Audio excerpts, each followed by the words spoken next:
Sorotan demi sorotan sepertinya akan terus mengarah ke segala hal yang berbau Indonesia. Yap, setelah beberapa waktu terakhir, Indonesia disorot karena perseteruannya dengan Bahrain maupun AFC. Kali ini pemain-pemain yang punya hubungan dengan Indonesia pun pada akhirnya juga tak luput dari sorotan.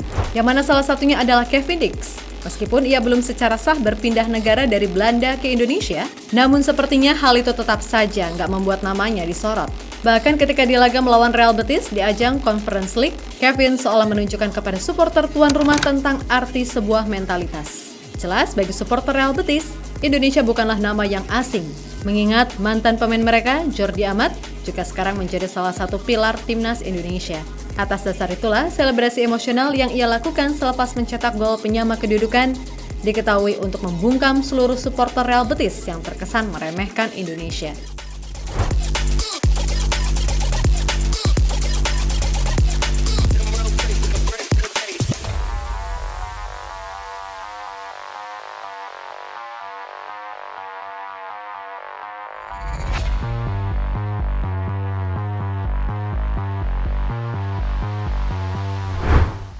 Memang menjadi sebuah alasan yang masuk akal mengapa fans timnas Indonesia begitu ngebet serta nggak sabar ingin melihat Kevin Dix serta bisa membela timnas Indonesia. Pasalnya secara level dan kualitas, ini pemain emang bakal membuat tim Garuda step up lebih jauh. Yap, kualitas dan pengalaman Kevin dinilai akan sangat banyak membantu timnas Indonesia, terutama ya untuk berjuang di kualifikasi Piala Dunia kali ini. Kevin adalah pemain bintang di klubnya saat ini, FC Copenhagen. Dan peran besar itu kembali ia buktikan di matchday kedua Conference League. Yap, melawan wakil Spanyol Real Betis, Kevin mampu menunjukkan kapabilitasnya dengan baik.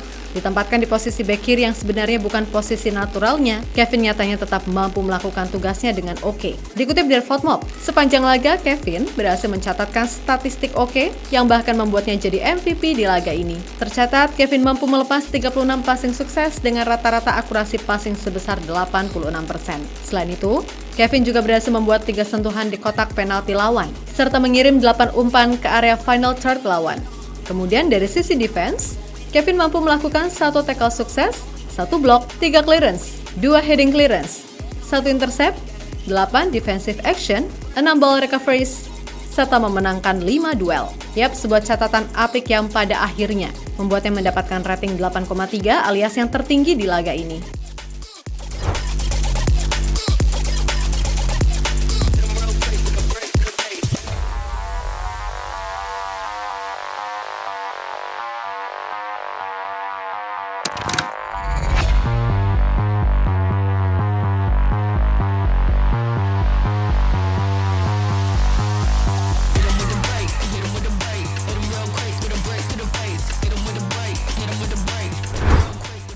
Lebih lanjut, di pertandingan ini, Kevin juga sukses jadi penyelamat timnya lewat 1 gol penalti yang ia ciptakan di menit 77. Yap, dalam prosesnya, Kevin yang melakukan overlap ke depan, pada akhirnya mampu membuat Hector Bellerin mumet hingga akhirnya melakukan pelanggaran kepada dirinya. Dan peluang penalti itu berhasil dituntaskan Kevin dengan sangat tenang, sehingga selamatlah Copenhagen dari kekalahan. Yap, bagi yang belum tahu, Kevin ini memang menjadi algojo utama penalti Copenhagen, yang mana rekornya adalah 100% berhasil. Yap, dengan 1 gol penalti yang ia buat ke gawang Real Betis, membuatnya sekarang sukses mencetak 10 gol dari penalti 10 kali percobaan. Namun di balik itu semua, tersimpan cerita menarik di balik selebrasi emosional Kevin sesaat setelah sukses mencetak gol. Dalam wawancaranya, Kevin mengatakan kalau supporter Real Betis dinilai sangat berisik yang mana tak jarang mereka diketahui juga beberapa kali menyebut-nyebut soal Indonesia. Tentu bagi fans Real Betis, Indonesia bukanlah negara yang asing di telinga, mengingat mantan pemain mereka yakni Jordi Amat sekarang juga udah jadi pilar di timnas Indonesia. Maka dari itu, adalah hal yang wajar bagi fans Real Betis melakukan provokasi semacam itu. Apalagi sekarang berita soal timnas Indonesia yang belakangan ramai dibahas di mana-mana gara-gara kontroversi di laga versus Bahrain. Dan soal mereka tahu Kevin Dix akan segera jadi WNI, ya elah, itu adalah hal yang normal. Kalau sebelum bertanding, fans selalu melihat detail-detail dari lawan yang akan mereka hadapi termasuk rumor dan sebagainya. Saya tidak ingin menjadi sombong, tentu saja ada banyak tekanan, tapi saya hanya mencoba untuk keluar dari zona itu. Ketika saya menendang bola, saya langsung merasakan bahwa bola itu akan masuk. Mereka bersiul sangat keras, jadi saya harus menjawabnya setelah itu juga, tegas Kevin usai laga.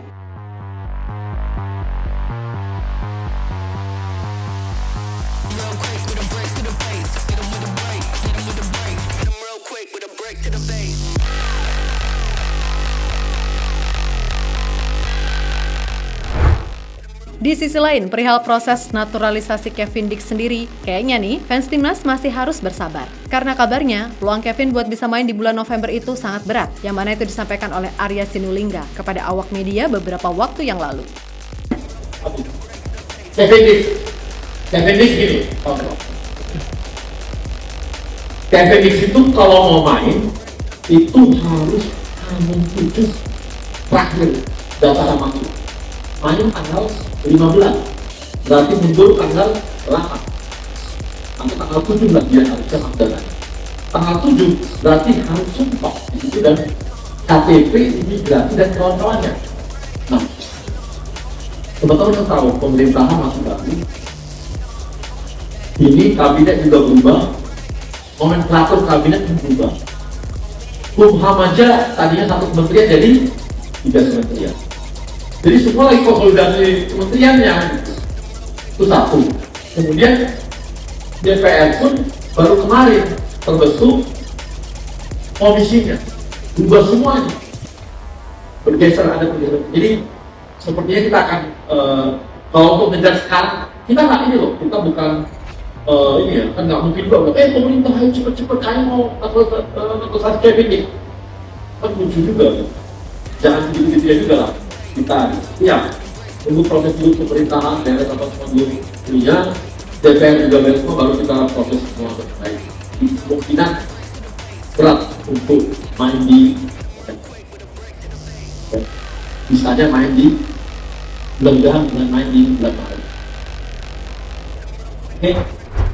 Yap, terlepas dari apapun, dengan hasil satu-satu yang ada, Copenhagen sendiri kini masih tertahta di peringkat 25 Conference League, format baru dengan koleksi 1 poin dari 2 pertandingan. Jelas masih sangat panjang musim bagi Copenhagen. Dan buat Kevin pribadi, performanya kali ini kian membuktikan jika ia adalah pemain super penting di klub ini. 145 penampilan, 16 gol, dan 18 assist, serta menyumbangkan 3 trofi domestik bagi FC Copenhagen, membuatnya layak disebut sebagai calon legenda tim. Maka dari itu, sekali lagi, beruntung banget Indonesia bisa dapat pemain yang bisa main sebagai bek tengah, bek kanan, bek kiri, hingga gelandang tersebut. Namun ya, sekali lagi, kita harus bersabar. Karena kemungkinan besar, Kevin ini baru bisa debut buat timnas di Maret 2025. Tapi ya kita nggak tahu juga sih kejutan apa lagi yang bakal terjadi setelah ini. Intinya terserah haters aja mau bilang apa. Yang penting kami bangga bisa melihat pemain dengan bangga menunjukkan sisi keindonesiaannya di level elit sepak bola Eropa.